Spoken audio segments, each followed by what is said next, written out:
almost complete absence of functional societies in the Islamic world. That's right. One piece of evidence. I would add one. It's a big one. It's a big one. I'd add one on the more personal level, which is, why is it that even in every Western society where there are Muslim reformers who are outspoken as reformers and who are the most virulent opponents of the death cult, jihadists and extremists, even the not at the moment violent but Islamist movements within their midst, why is it always the reformers who are at risk? Folks, I want to show you in this video a very interesting clip of a debate between Jordan Peterson and Douglas Murray concerning the main driving theology of the Abrahamic faiths, and specifically trying to unpack Islam. These two commentators are very critical of Islam, if you know them, so it's interesting to see what is going through their thought process as they try to unpack Islam. Here we go. I've been thinking a lot about foundational principles, and I wrote in my last book a lot about sacrifice, and that catalyzed a realization for me, which was that, well, this is what I want to run by you. So Judaism is predicated on the philosophy of upward sacrifice.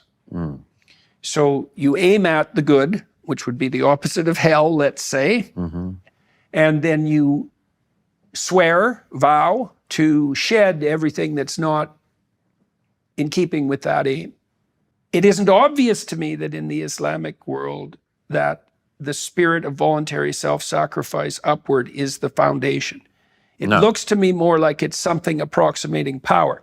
Now, I say that with trepidation because I've been watching the UAE and Saudi Arabia and the signatories of the Abraham Accords warn the West about radical Islamism, which they seem to regard as a form of dangerous psychopathy. Yes. And it seems to me that it would be a wonderful thing if the Islamic world, the sane Islamic world, could formulate a definition of psychopathic Islamism that would be applied universally and adopt. We're not going to do it in the West. We're too damn weak, as far as I can tell.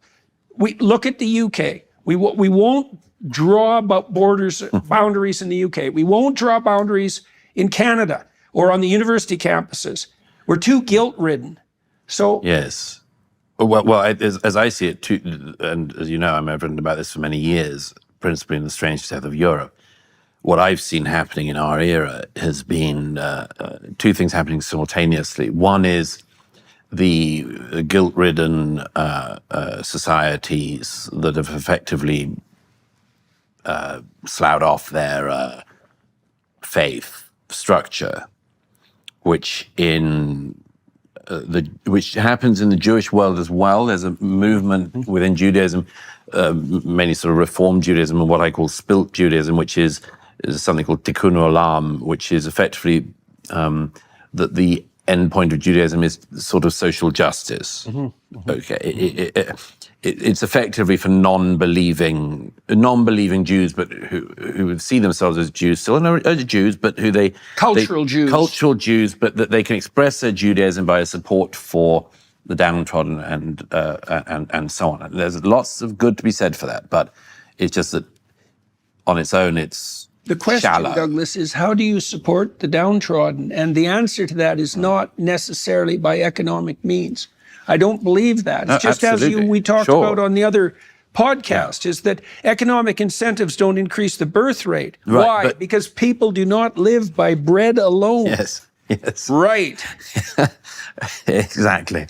And in Christianity, in what T. Hume might have called spilt Christianity, you get it in the language of human rights and so on. But again, it doesn't understand the water in which it's been swimming, and so this has been the case for, I know you might say 200 years in the West. You might draw the line at different dates, but the interesting thing to me, which is the dangerous moment for our societies, is when these forms of very weak, sort of spilt religion encounter a religious fervor that is not weak, is not guilt-ridden, loves the fact that we are, is very keen to push it on us where it advantages it, and which, in the House of Islam, has, to put it quite frankly, not got its house in order. There are those who've told me for a quarter of a As century. evidenced by the almost complete absence of functional societies in the Islamic world. That's one piece of evidence. I would add But one. it's a big one. It's a big one. I'd add one on the more personal level, which is, why is it that even in every Western society where there are Muslim reformers who are outspoken as reformers and who are the most virulent opponents of the death cult, jihadists and extremists, even the not at the moment violent but Islamist movements within their midst, why is it always the reformers who are at risk? You mean like Ayan? Like Ayan. Like Shadman. Vilified by the feminists as well. Of course, you'll get a double whammy because you're seen something to because see. You're seen among other things as bringing the problem because you identify the problem. So you're bringing the problem. We wouldn't have the problem if you hadn't identified it. I mean, I think I have a pretty good grasp of the extraordinarily brave individuals who in Western countries, never mind in Muslim countries, who have put their head above the parapet and been shot at a hell of a lot, sometimes quite literally. Why is it the case, if the House of Islam is in any decent order, that it would be that way round? Why would it be that again and again the men of violence keep on being able to say, we have the truth on our side? Right. Now, there are countries that have pushed this worst interpretation of Islam for centuries. There are specific strains, but we have seen in our own day that this can also be reversed. The House of Saud in the 1990s was pumping Wahhabist ideology through the world. Now, if you speak to the Saudis, they will sometimes admit privately that what happened was that after the Iranian Revolution, the Khomeinist Shiite revolution in 1979 in Iran, the Saudis got spooked and realized they needed a Sunni fundamentalism equal to it. And they drew up the Wahhabist tendencies are always there. And then they pushed that around the world. Oh, yeah. As a bulwark. Since 9/11, the Saudis started to get some pressure on that from the West and others. But that had always been there. But they can diminish it. They can suppress it. They can, instead of propagandizing for the worst versions of Islam, they can try to do something different. You see that, I would argue, in the Emirates.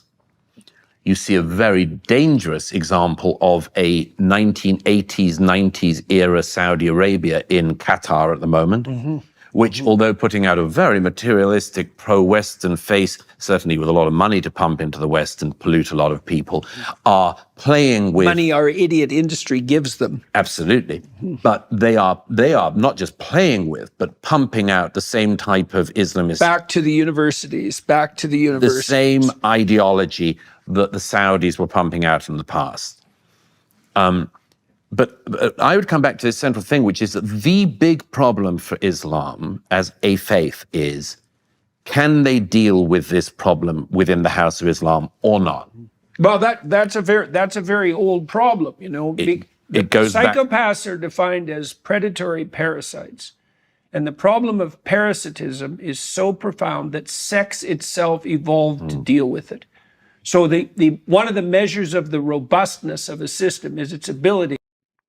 Can't get the end of Jordan's argument there, but I will say something about what Douglas was saying, which is, and this is a crucial point, there are the reformers in Islam, there are the moderate versions, there are the ones who don't want to destroy Israel, who don't want to spread it into the West, who don't want the fundamentalists. But naturally, if you have a non-violent vision versus a violent vision, there is always the risk that because the violent vision has no qualms about using violence to suppress the other side, they end up doing that. And that's what we see so often happen in the Middle East. Arab countries, Muslim countries. For example, look at Iran, the Islamic Republic of Iran, the revolution. Do you know that early on, in 78, 79, when that was going on, that Khomeini, who's a radical, he was the first Ayatollah, radical Shia Islamist, the first leader of the Islamic Republic, he was supported by the communists and by the secular people in the university who were against the Shah, the dictator or the leader of Iran. So they combined forces. But then what happened was Khomeini wanted to consolidate power, so he imprisoned everyone or got rid of whoever he needed to get rid of from that branch, the peaceful branch more, the one that didn't espouse violence. And that's the problem. So if you talk about a democracy, then you get 1% more than the other party and you're in power. But when you're dealing with ideologies that use violence in order to gain the upper hand, then it's not enough to have 1% more. You need to be like 80% versus 20% or 90% versus 10% in order to survive the violent onslaught. And that's the problem. And that's the problem the reformers have and the people who have the more peaceful vision have. And I know that they exist. I bash Islam a lot on this channel, probably too much at this point. But I've been to Muslim countries and I've met, look at my videos from Indonesia, I met the most amazing Muslims, as moderate as can be, as peace-loving as can be, many of them. But they're constantly under the cosh of the more violent strain. And because they don't use violence, don't believe in using violence, then they're always in the, in the underdog position, so to speak, because there's always the threat of them being attacked or wrongfully imprisoned. And this is a massive problem. I don't know how you can get over it, but it seems to me like the violent groups always have the ability of overcoming the less violent groups just because of the means to the end that they're willing to use. Let me know what you think about this discussion in the comments below. Thank you very much.